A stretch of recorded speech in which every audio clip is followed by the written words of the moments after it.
Olá, bem-vindos! Hoje a gente vai explorar uma ideia que, olha, pode virar de cabeça para baixo a forma como a gente lida com desafios. É a chamada abordagem mágica para solucionar problemas. E calma, não tem nada a ver com varinha de condão, viu? É algo bem mais profundo e, o mais curioso, supernatural. Então vamos começar com uma provocação. Pensa comigo. E se toda aquela energia que a gente gasta remoendo um problema, sabe, analisando cada detalhezinho, e se for justamente isso que impede a solução de aparecer? Parece meio maluco, né? Totalmente contra-intuitivo, mas é exatamente essa a ideia que a gente vai desvendar aqui. Mas afinal, o que é essa tal de abordagem? Bom, a primeira coisa para a gente deixar bem claro é que isso não tem nada de esotérico, de místico, muito pelo contrário. A ideia é que se trata de algo que é, na sua essência, humano. Pensa assim, a abordagem mágica seria o nosso jeito mais primitivo, sabe? O jeito instintivo de lidar com a vida. Quase como um bicho na natureza age. É como se a gente tivesse sido projetado para navegar pelos desafios dessa forma, antes da gente começar a complicar tudo com um monte de análise e de pensar demais. E essa forma de agir se baseia em duas coisas bem interessantes. Primeiro, uma tal de confiança inata. É aquela crença de que as coisas simplesmente vão se ajeitar, sabe? Vão se desenrolar sozinhas. E o segundo pilar é o que chamam de esforço sem esforço. A ideia aqui é que nosso mundo interior funciona na base da facilidade e não da força bruta. Ok, para isso ficar ainda mais claro, vamos fazer uma comparação. De um lado, a mente racional. Essa que a gente usa o tempo todo. Do outro, essa tal de mente mágica. E olha, a diferença entre as duas é gritante. A metáfora da porta de vidro aqui é perfeita para entender isso. A mente racional, o que ela faz? Ela vê a porta de vidro fechada e já pensa no obstáculo. É sólido, está na frente, como é que eu vou forçar para passar? Agora, a mente mágica, ela funciona diferente. Ela entende que no nosso mundo interno, a intenção clara, o desejo, já é o que faz a barreira, sei lá, derreter. Uma funciona na força, outra na leveza, na facilidade. É uma virada de chave completa na forma de ver as coisas. Tá, muito legal a teoria, né? Mas e na prática? Como é que a gente aplica isso no nosso dia a dia?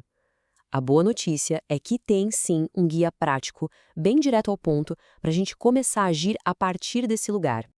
Então, o processo todo se resume em 3 passos. Passo 1. Definir o resultado. O que se quer de fato, o ponto final. E o mais importante, esquecer o como. Passo 2. Soltar a intenção.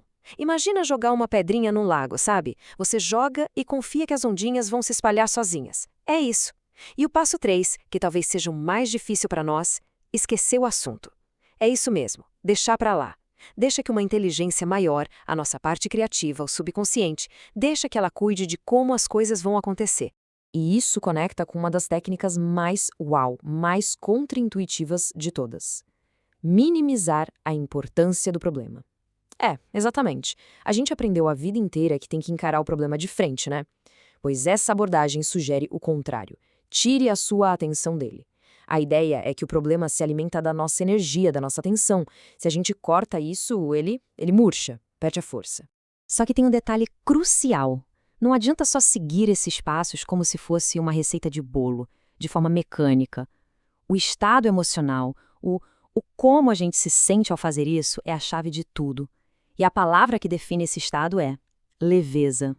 Olha essa frase, ela resume a ideia perfeitamente. Sabe aquela seriedade pesada, aquela ansiedade, aquela necessidade de controlar como tudo vai acontecer? Isso tudo, na verdade, bloqueia o processo. A sugestão é tratar os desejos, até os maiores, as curas, como se fosse um jogo, uma brincadeira. E aqui a gente vê bem a diferença entre adultos e crianças. As crianças fazem isso o tempo todo. É instintivo para elas. Elas brincam de criar mundos, de fazer de conta. Nós, adultos, a gente esqueceu como brincar. A gente trocou isso por uma seriedade, pesada, quase mortal. Então a prática é essa, imaginar a solução, mas de um jeito leve, lúdico. Sentir o prazer daquilo já acontecendo, mas sem aquela agonia, sabe? Aquela ansiedade de, tá, mas quando que vai acontecer? Ok, aí pode surgir uma dúvida. Então quer dizer que é só para sentar e esperar as coisas caírem do céu? Não é para fazer nada no mundo real?